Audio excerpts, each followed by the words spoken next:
Welcome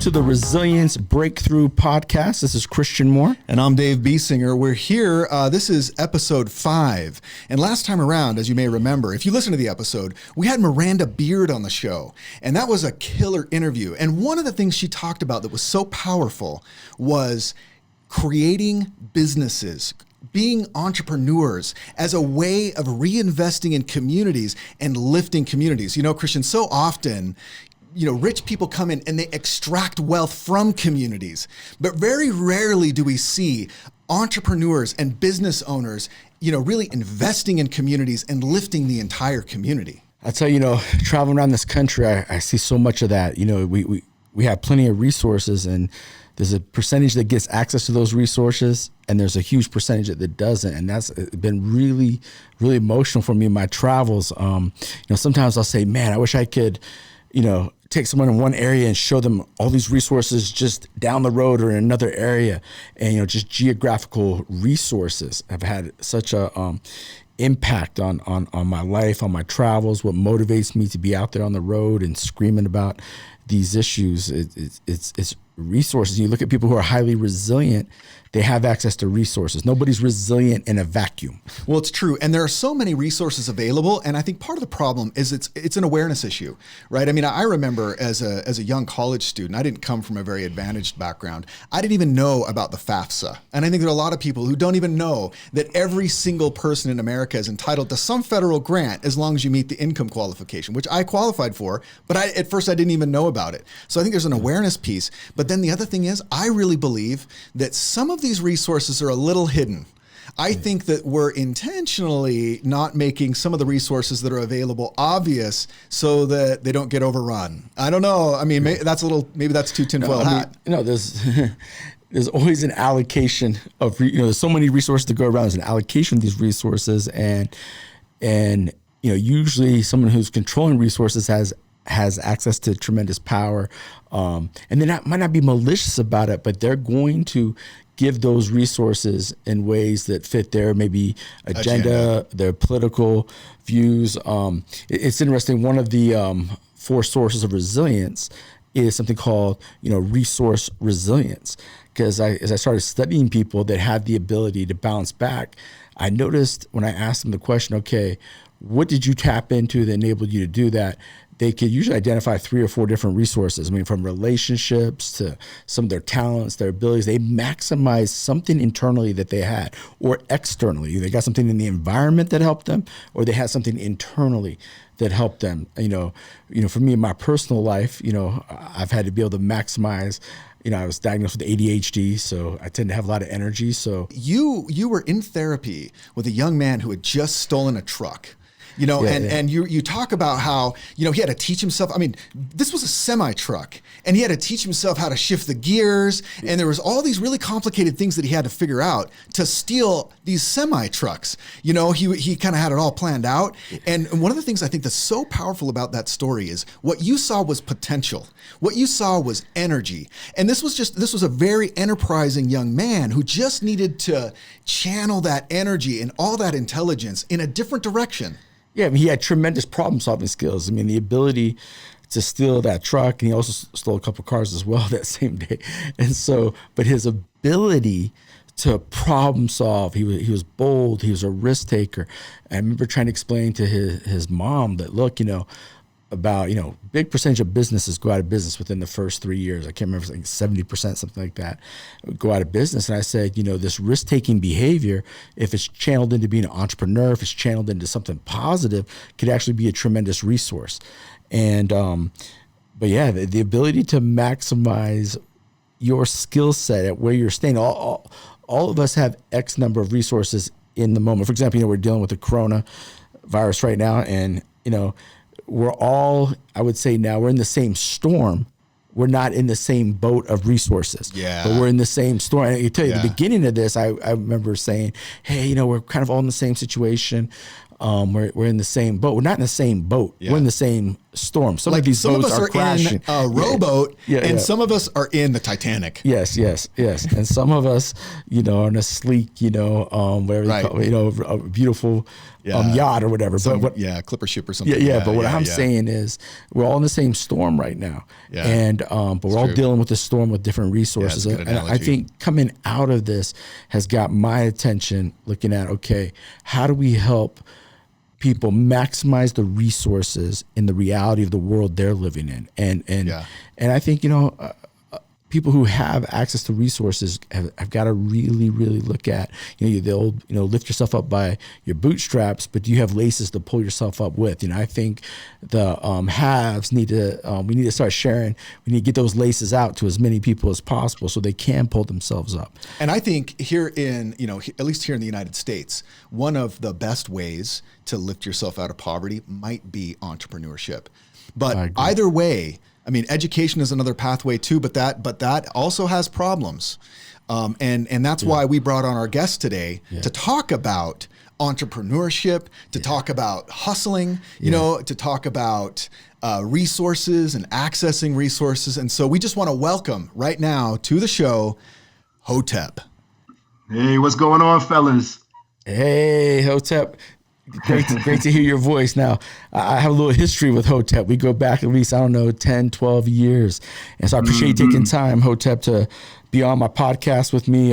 You're someone, probably the best way I can compliment you is with you're someone that my two kids, Cooper and Carson, have great admiration for. You've been a great example to them. And I've literally, these kids have met a lot of people through me, and they're always like, two of their favorite people is you and your business associate, Red. My kids love both of you guys tremendously. So I appreciate you being here on the podcast. Thank you so much. It's an honor and a pleasure to be here with you, my brother.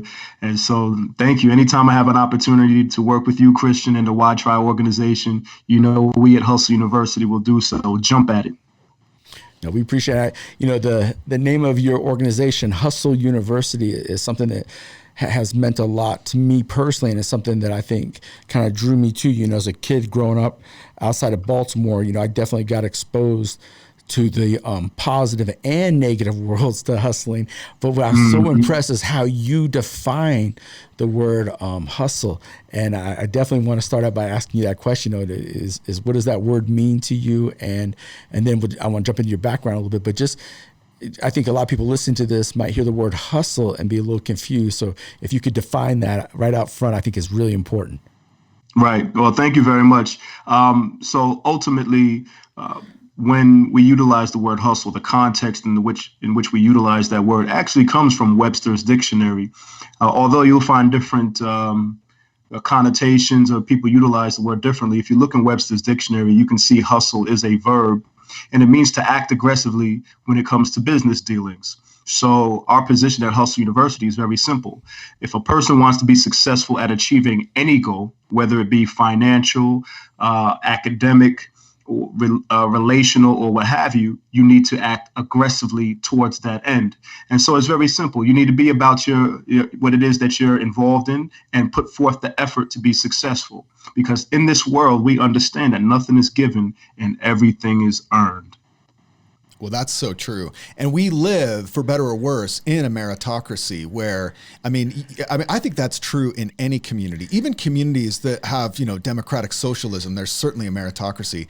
But man, here in the United States, where we have fewer social safety nets and things like that, it's dog eat dog a little bit out here, isn't it? It is. Unfortunately, that is. That's the conversation I have with a lot of people when it comes to education and social issues. It would be nice to appeal and hope that people would do the right thing, the most altruistic thing, the thing that benefits everybody on an equal playing field. However, in the real world that we live in today, at least, okay, especially in a democratic society where, we are capitalistic as well, it is dog eat dog world. And, I don't say whether that's good or bad. It's ultimately with that understanding that a person understand that they have to, as Christian mentioned earlier, do a better job of believing in themselves, a better job of advocating for themselves and shifting their mindset. And so a lot of what I'm going to talk about today is around mindset, what's known as poverty mindset. And I'm going to share with you guys how that poverty mindset is going to, it makes all of the difference in how a person acts and behaves and utilizes the resources that they do have, whether a lot abundant or very minimal. Well, yeah. Well, let's just jump into it then. Like, what do you mean by poverty mindset? Because I think some people might take that the wrong way and say, well, they're in poverty because it's their fault. Right. So what do you mean by a poverty mindset?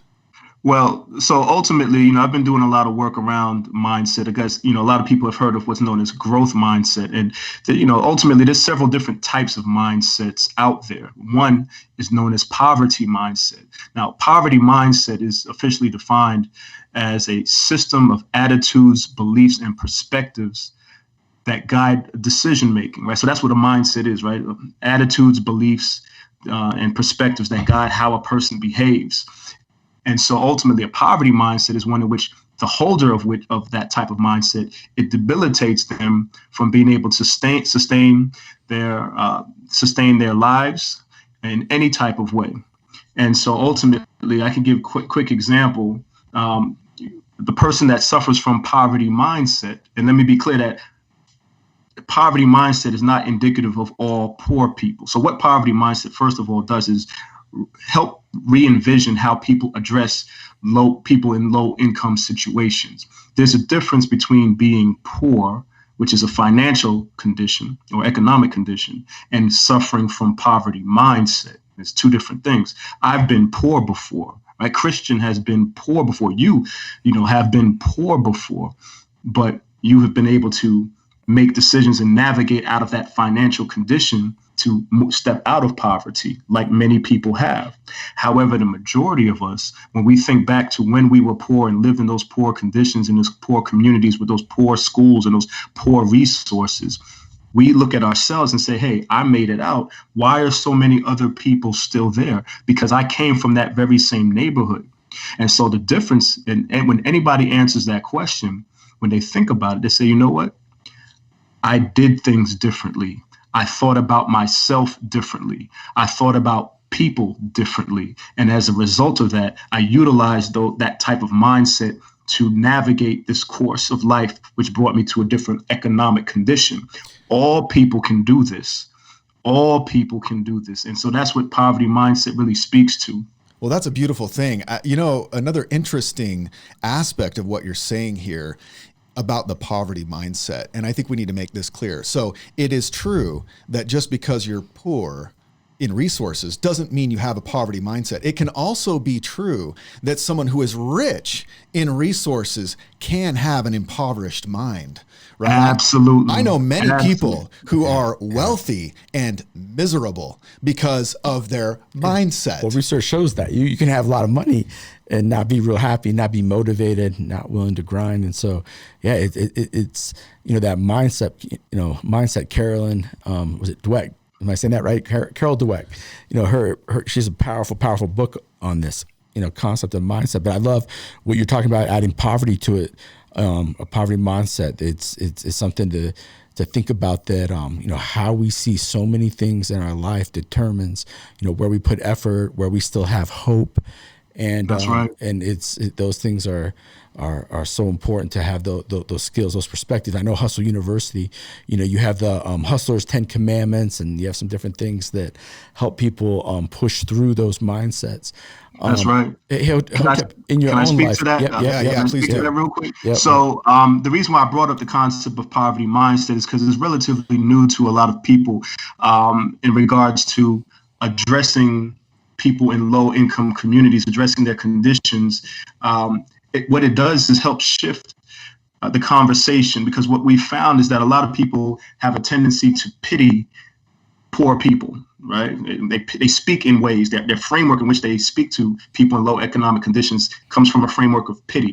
which they mean to be empathetic, but really it speaks to a level of pity. Wow. Yeah, it's like you're struggling with this, or I totally know what you mean. Like the entire language around people who are of a low socioeconomic status is really putting them in the one down category, and we are up here looking down on you, pitying where you are. Yes, and so ultimately, when people go through the poverty mindset training, it shifts their perspective to help one see how they're complicit in that, speaking pity to people, and shifting their own language, their own actions, and the way they deal with people to help them see from a position of power. So shifting from speaking from a pity position to a position of power. So let me just share with you real quick what poverty mindset looks like in a person, right? So a person that suffers from poverty mindset, tends to be a consumer.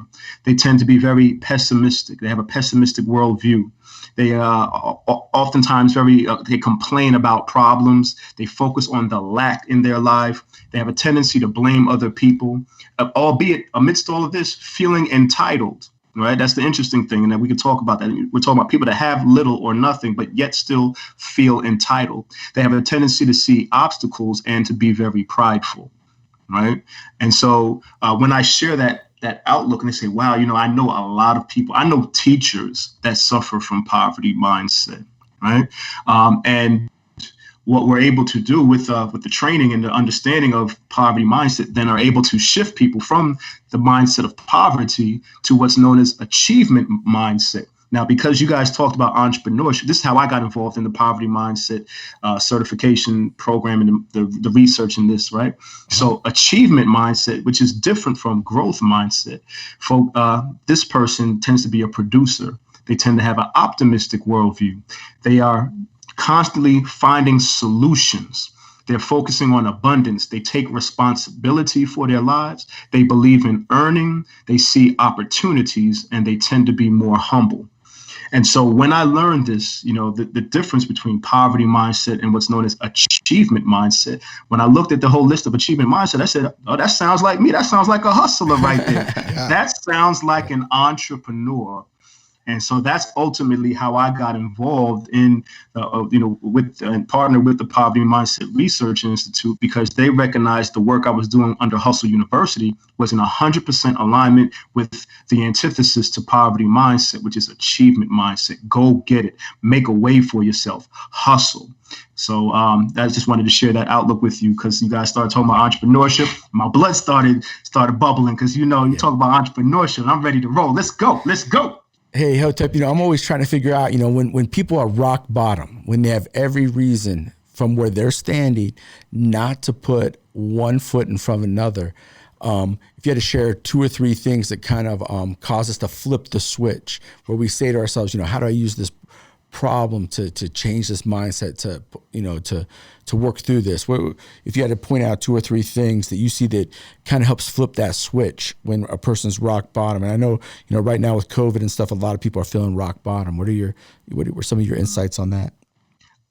So ultimately, to your point earlier, one of the things that I know for a fact is that crises, like the COVID situation, crises will do one of 2 things to people, right?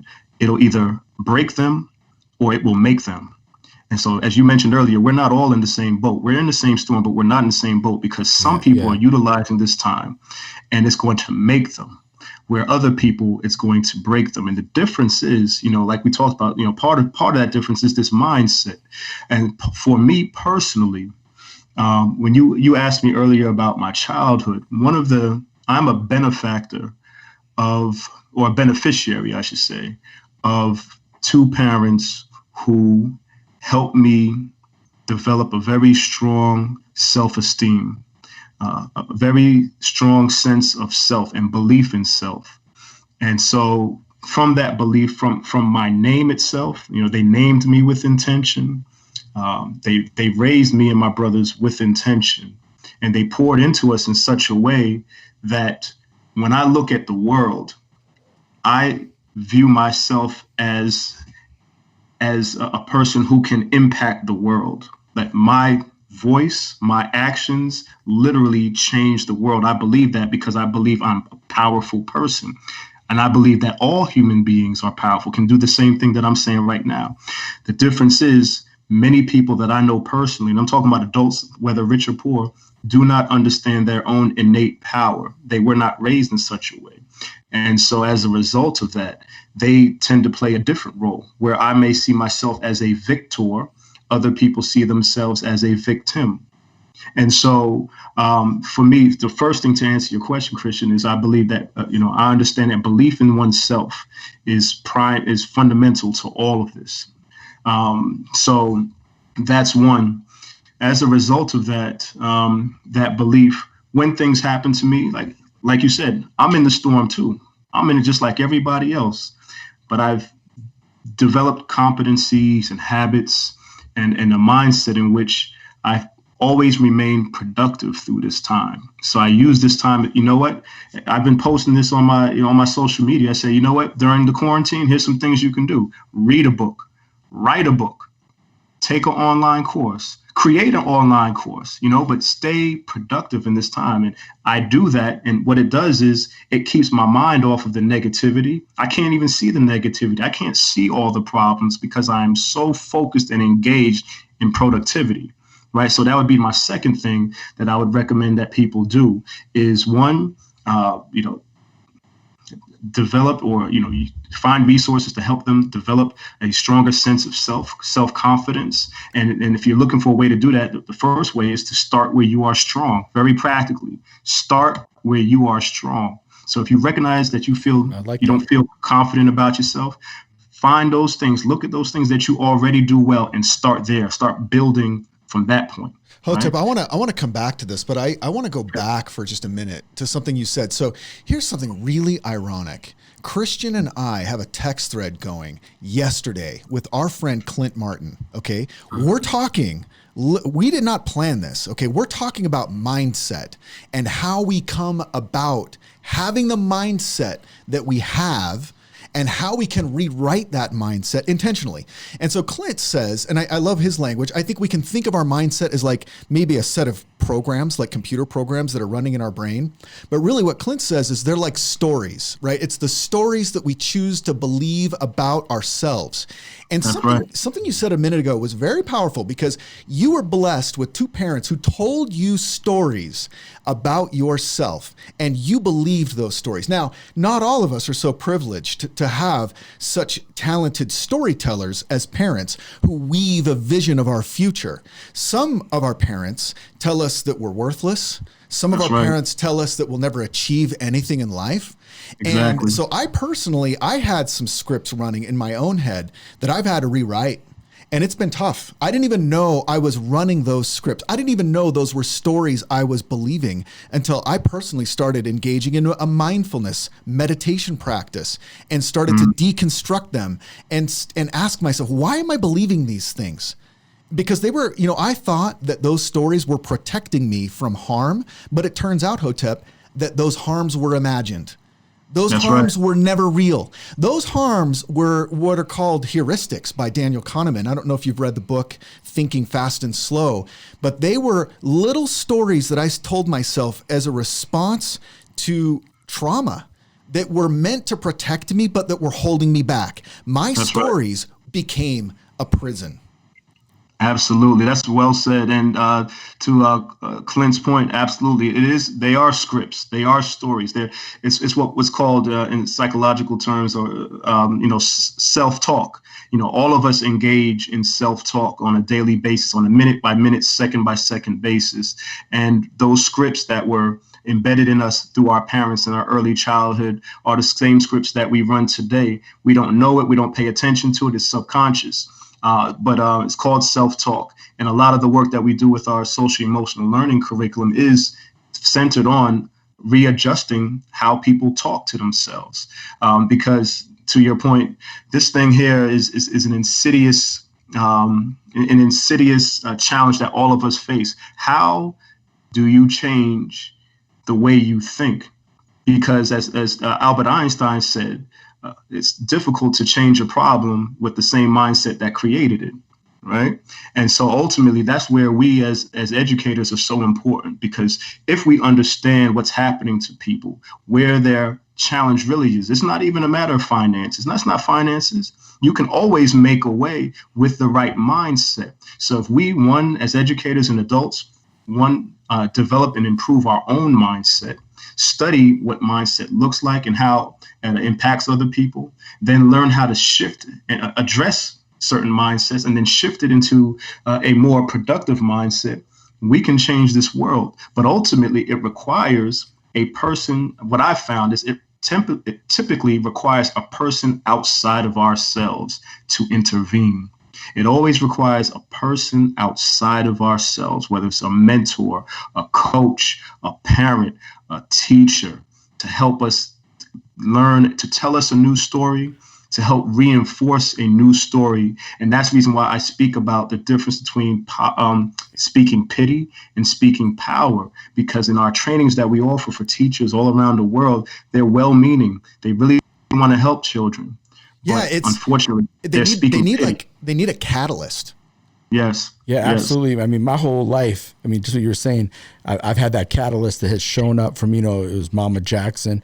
That's it's right. interesting. As you come into my life and, as I was out speaking and trying to help people heal and overcome challenges, it's just having you believe in me, early on in my career and say, hey, Christian, try this, do this. You got to believe in yourself. Had a huge, impact on me. And I have several people in my life that believe in me no matter what's going on. I wish I had Christian, a magic wand. You're one of those people for me, big brother. I know you like to defer over on my side, but Doc, let me tell you, Christian, you are one of those intervening people in my life as an upcoming entrepreneur. You and I met when I was in the early phases of developing Hustle University into the consulting firm that it is today. I was just basically a guy out here with a book and an idea that I was attempting to make a way, and you saw something in me. And, as much as I see it in myself, to have other people, validate that is very important, especially people that I can look up to, people that I respect, people that I defer to. And, is your confidence and belief. I remember what you said. You said, I see you guys. You guys got some good stuff. And, you said, you guys are going to make it. As you said, in something to that extent. Yeah. And, of course, I always believed that about myself, but to hear it from someone that's out there that's doing it on such a level that you guys do at WhyTry, it's like, wow, it was life-changing for me. And ultimately, we can do that for other people. That's what you did for me. You didn't pity me. You didn't say, oh, Hotep, I see you saw my power. And in doing so, it turned me into a more powerful person. Right? I access my power more frequently. Oh, that's a beautiful thing. And Hotep, I can't jump over the fact that, your name has an Egyptian root, right? And one of the beautiful contributions, ancient Egypt really is the cradle of all civilization. It's where all of human civilization comes from. And one of the powerful things that the Egyptians understood was the power of words. And they used to write down, they were the first ones to write down magic spells. They would write things down on papyrus, because they believed that if you said something and if you preserved it, it had power. Now, I don't know if I don't know about the Egyptian beliefs in an afterlife, and I'm not weighing in on any of that, but I think there's a very powerful kernel of truth in that idea. Our words have power. The stories we tell are almost like a magic spell. Yeah, no, absolutely. Dave, one thing that's hit me, what you just said and what Hotep's talking about here is, other human beings are the reflection. They reflect back our own stories kind of to us. And a lot of the stuff I've been studying lately has really been emphasizing that who we're with, who we hang out with, literally determines our altitude, determines how much we thrive, how much we come back from something. I'm reading a book right now called Tightrope, where they're talking about if you're in the bottom 10 percentile, the percentage that come out of that is very small. One of the things that they're starting to see is it makes a huge impact that you have a mentor, you have people who, in WhyTry, we use the metaphor of the crabs in the pot. You put a bunch of live crabs in a pot. If you don't put a lid on, the crabs can't get out because the other crabs are pulling them down. It's interesting. Even I'm paying attention now, even in my own business, as we advance, as we do different things. The people I have around me are going to really determine the ability to fly, to take things to the next level. And I think that's in all aspects. If I want to grow emotionally, spiritually, even working on my health, working out, if I'm around people that are taking care of their physical bodies, taking care of their health, I'm more motivated. And so it's just, the people we're around has a huge impact. And I think, going back to that first question I asked, right, what helps take a person when they're rock bottom, those relationships are key, and believing in yourself is so key. But Dave was talking about your name a little bit, the name Hotep, man. You got to maybe share a little bit about where that name came from. Yes, absolutely. So actually, my name is Imhotep, Imhotep. So Imhotep, many people that hear that name might refer back to a movie called The Mummy, because in Hollywood took the name Imhotep and turned him into the mummy and made him an evil guy. But actually, Imhotep was historically the first multi-genius. He was a world-renowned scientist, mathematician, philosopher, architect, built the first pyramid. Yep, built the very first pyramid ever. Yeah, absolutely. So Imhotep translates to he who walks in peace. Hotep itself simply means peace. And so, as you can see there, just in the naming, using my parents as referring back to my parents, in their naming of me, they did so with intention, because, as you said earlier, Dave, words matter, names matter, and a name is a word, and there's a vibration to it, and there's intention behind it, there's definition and history behind it. So all throughout my life, I'm 46 years old right now, right? All throughout my life, people have been reaffirming something very powerful to me just when they call my name. Now, that sounds, that will go over many people's heads, but if you think about that, that is an immensely powerful concept and idea, that a person can impact the story that a person tells for the rest of their life simply by being intentional about the name that they give them. It's like giving a person a definition, a sense of purpose and meaning on this earth. And so, unfortunately, so many people don't look at it that way or unfamiliar with that kind of information. And so they, even when they're naming families, name their children, they miss that opportunity many times to do such a thing, right? And it makes a fundamental. I'm speaking to you now as your case study when it comes to that, right? So entrepreneurship, as a result, was very natural for me, as a result of the confidence and belief that I have in myself, because ultimately, as an entrepreneur, you have it. Entrepreneurship is simply the belief that I can do something, or I will do something. I have an idea, I have a voice, and I can make something out of it. And as a result of that, because I'm powerful, I don't have to wait on anyone else to give me permission to do so. See, that's what the powerful thing about entrepreneurship, and it's natural for people who think with the achievement type of mindset, because you know that you don't have to wait for a boss or a company or an investor or a partner or anybody to give you the green light to do that which you want to do. That's a really powerful concept. I don't want to jump over it just yet, because, I know I saw on your website, you do talk about education as a pathway for some people, and obviously it can be combined with entrepreneurship. But I think one of the problems with people who, whether they're earning wages hourly or on salary, and who are relying on that education path, is it takes so much of the control out of our own hands.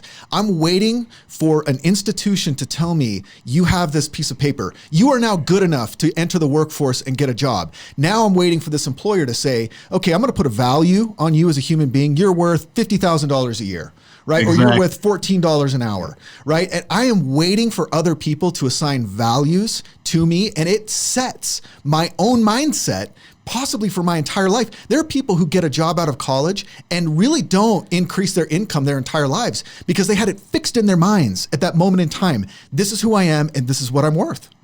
Absolutely. I put it, you speak very well, Dave. I like the way you frame things. For me, because I'm African American, entrepreneurship is even more important. Like for me, I see entrepreneurship as the key to freedom for all people. So as much as I'm the founder of Hustle University, CEO, and all those different things, my official title is business abolitionist. Right, business abolitionist. I created that title. Wow, I've never heard that, man. Business.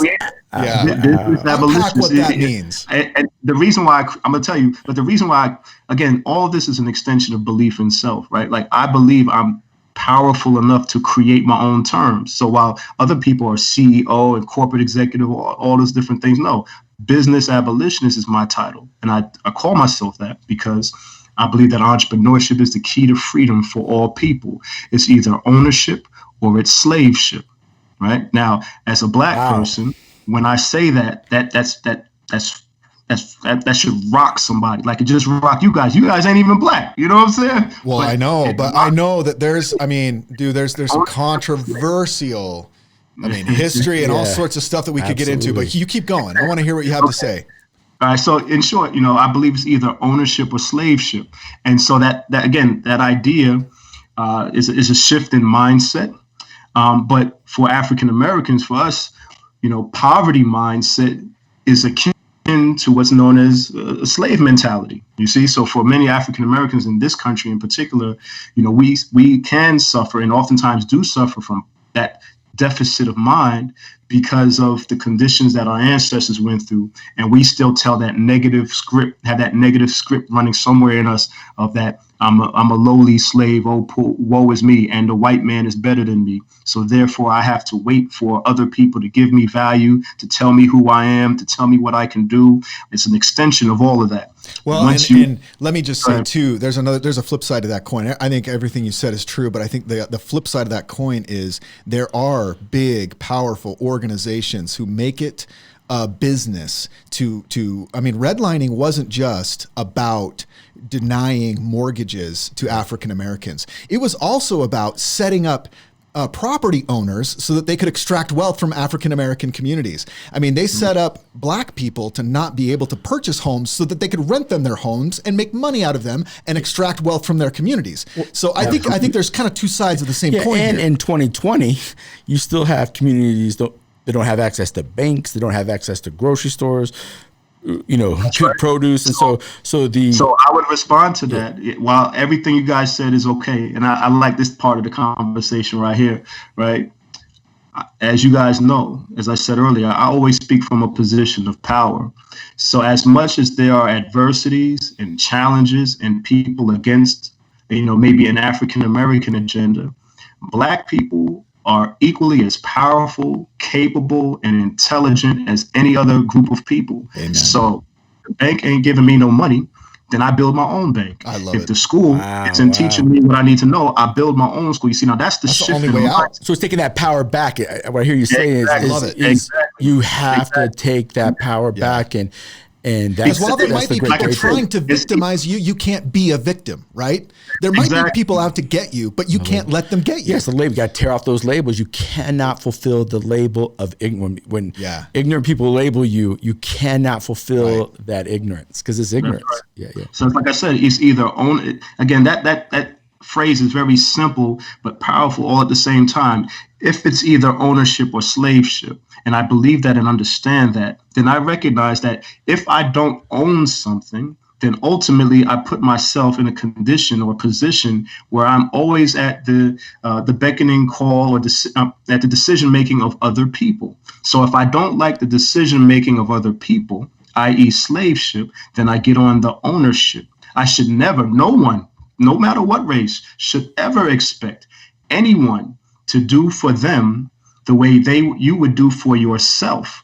And so that's the reason why entrepreneurship is important to me. And it's also the reason why I'm on this mission to help shift from poverty mindset to achievement mindset, because as a business abolitionist, I consider doing that work similar to the works of Sojourner Truth, Harriet Tubman, Frederick Douglass, and any abolitionists in the past, freeing people from the slave ship and bringing them to that ownership through entrepreneurship. That's beautiful, man. That is so beautiful.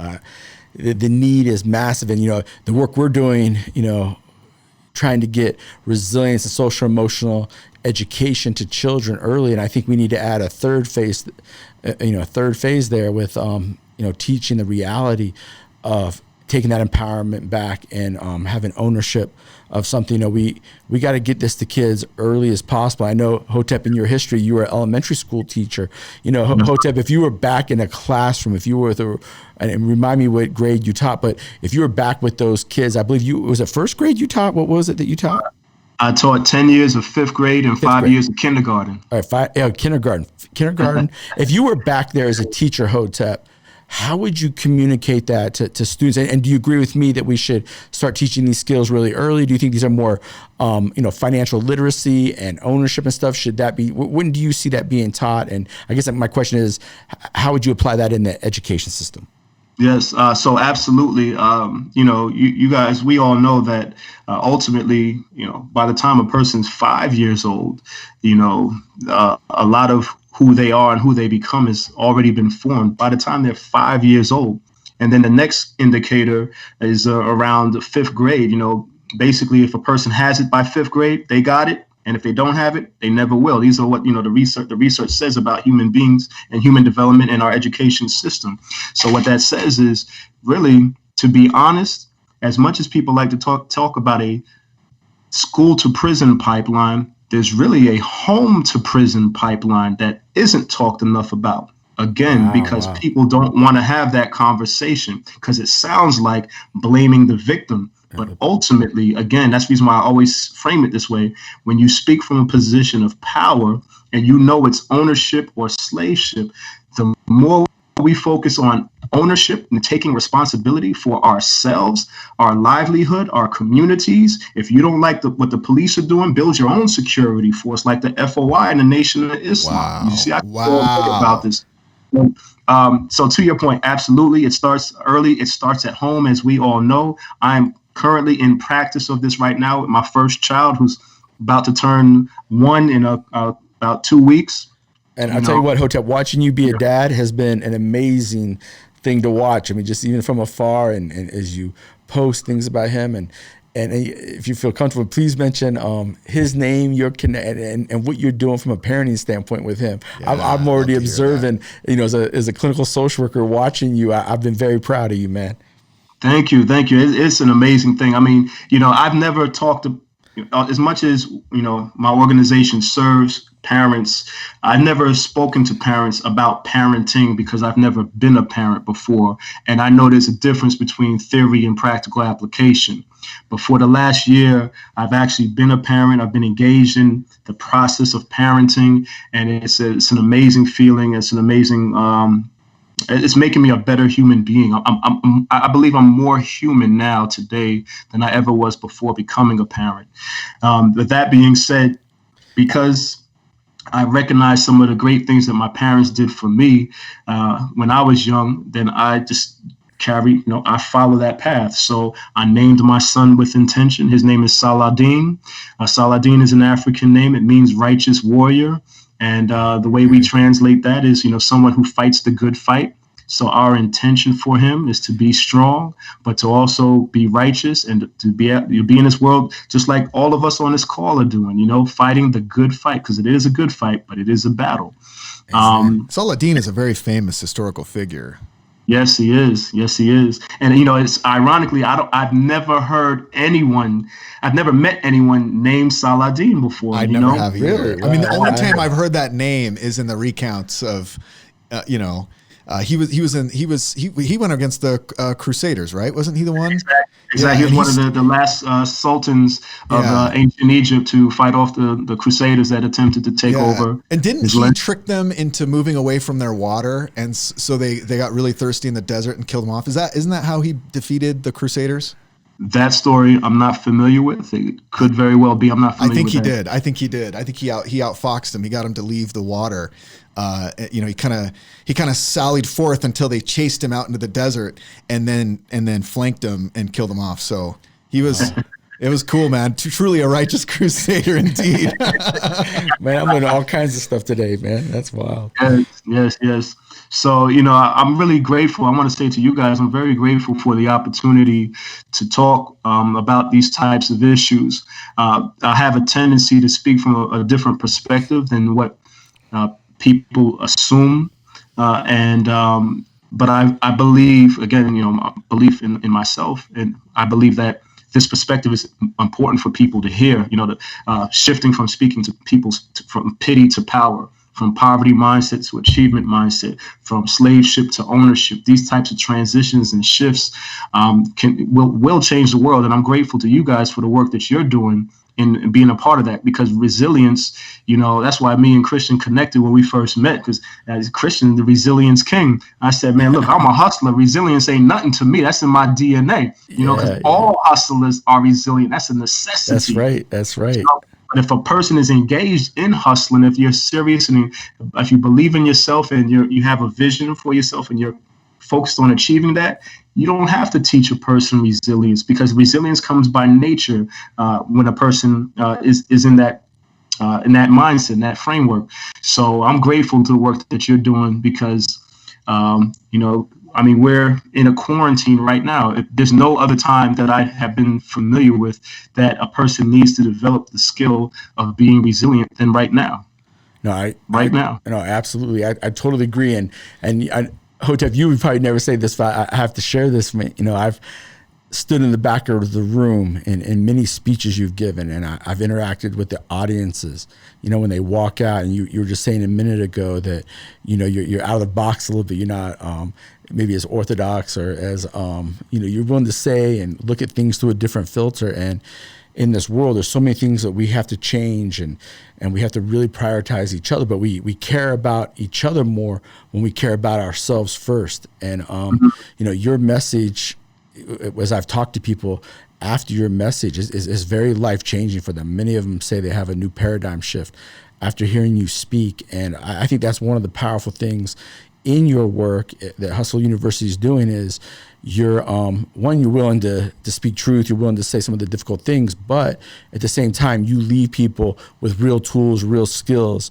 to bounce back, to be resilient. I love that quote.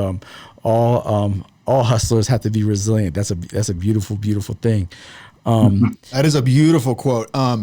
Just kind of as we wrap up here, I want to make sure that we know, if people want to get a hold of you, what is the best way to do that? Where can people reach you? That's interesting. So I've been making some adjustments. So although Hustle University is the name of our corporation, the work we do in education is under our Makeaway consulting firm. So in regards to this conversation, they can go to the website makeawaynow.com. That's makeawaynow.com. That's where everything is housed for the work that we do for schools, administrators, teachers, students, and parents. And so, and then on social media, anything is at Hustle University. So we use our corporate for any social media. We're on Facebook, Twitter, Instagram, and LinkedIn. Awesome.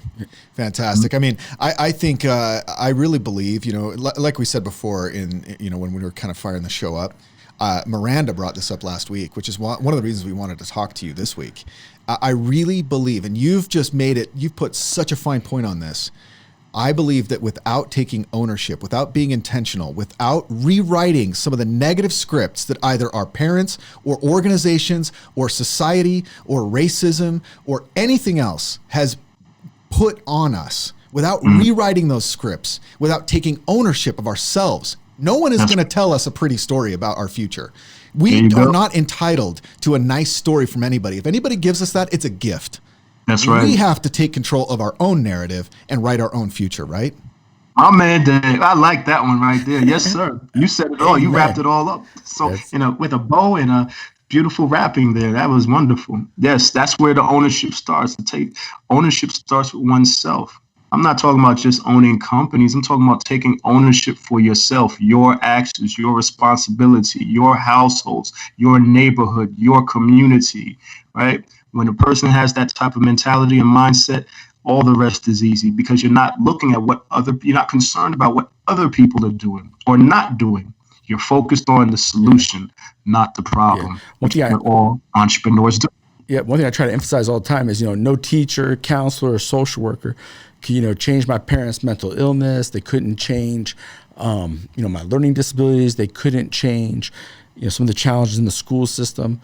But the great educators showed me all those things you were just talking about. They showed me that I had potential. I had Mrs. Plakos, one of my elementary school teachers, told me, that I was a good artist and hung up one of my paintings for 3 years in her classroom. Today I make a living combining art and, mental health together a little bit. And those relationships, man, made such a difference. And paying attention to who we hang out with. We have to hang out with people that bring us up, that we rise up with people in our lives. And Hotep, you've raised my life in so many different ways, man. I'm blessed to have you as a friend, to call you a friend, to call you a brother, man. You've definitely been unconditional with me. And, so many relationships in this world are conditional. And I think what you're doing is so important. I look forward to collaborating with you more in the future. I think we're just getting started, and on the back end of this, resilience is going to be needed more and more. And I really believe you're a brother in the fight for resilience. And there's nothing special about our stories. Our stories, someone helped hand us resilience. I had people in my life that taught me resilience. You had people in your life, and if you and me had access to this, every child in this country should have access to the laces, to the supports that you and me had to bounce back. But I'll tell you, man, you gave me a great education today on taking that power back. And I love how Dave summed it up. That having that power is something I'm going to really talk about more when I go back out and hit the road, is really emphasize that. And that's been a great education for me today. And I appreciate you taking the time to be with us and share that. That was powerful. Thank you so much, my brother. Thank you, Dave. Thank you, Christian. Thank you, WhyTry, for the great work you guys have been doing. I can't say thank you enough. And I'm very excited. I am very hopeful for the future. COVID-19 has changed the world probably forever, but not all of that is negative. It's forcing us to revisit a lot of things that we took for granted. It's forcing us to come to better terms with ourselves and our families. It's forcing us to rethink our relationships, as you mentioned, with other people, because now everybody's reaching out to say, I haven't spoken to so-and-so in a while. Let me reach out to them. So we're doing a lot more outreach than we used to before. And so we can utilize these as opportunities instead of looking at the obstacles. And I'm looking forward to seeing what schools do. I'm looking forward to being a part of the future of schools and education, right side by side with my brothers in arms at WhyTry. Yeah, absolutely. And I have to close by letting the audience out there know that Hotep actually named my book, The Resilience Breakthrough. Yeah. And by the way, that's the name of the podcast. Yeah. Oh you my actually word. named the I didn't podcast. even put that together until this second.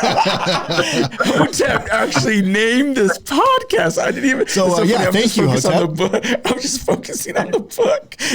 Wow, Hotep, your influence. Wait a minute. You got to be the first guest on a podcast. It wasn't until this is basically your podcast, Hotep. that we figured out he actually named the podcast. All right, that might be historic in the podcasting world. That is so funny.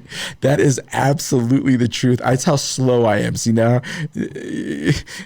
For whatever reason, I've been blessed with the insight to see genius in other people. As much as I recognize my own, I'm able to see it in others. And as a part of communicating that, be able to put that in words, right? And so that's where the branding comes from. It comes from one, being able to clarify and think in a very concise manner and put it into language, the value or the genius that I see in other people and things. But ultimately, the great thing about branding and why it's such a natural thing for me as an entrepreneur is because, as Dave mentioned earlier, branding is really the process of storytelling, right? The process of branding is developing a story and telling that story over and over again to other people. So you do not allow other people to tell your story for you. You tell them what you want them to know and believe about you. That's what effective branding does. That's what I do and have done for myself. That's what I do for my organization. I've done that for my son, and I do that for everything. And so that's where the whole branding thing really comes from. Well, that's a very intentional. Dude, that's a super powerful idea. And if you think about where the word brand comes from, okay, so we brand cattle because we own that cow, right? So a Correct. brand, you know, it's this thing that you stamp on something else to say, I own that, right? Mm-hmm. So by taking control of our own brand, we're saying nobody owns me. I That's own right. me.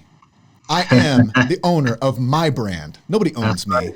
Ownership or slave ship, my brother. I love it. Man, This has been a great episode, man. it's been a blast. Hey, thanks for naming this podcast. I will never forget that moment as long as I live. Yeah. That made my day today. You're the best, man. You're the best, Hotep. Thanks so much for your time. Hey, we'll be in touch. Take care. All right, bye. Bye.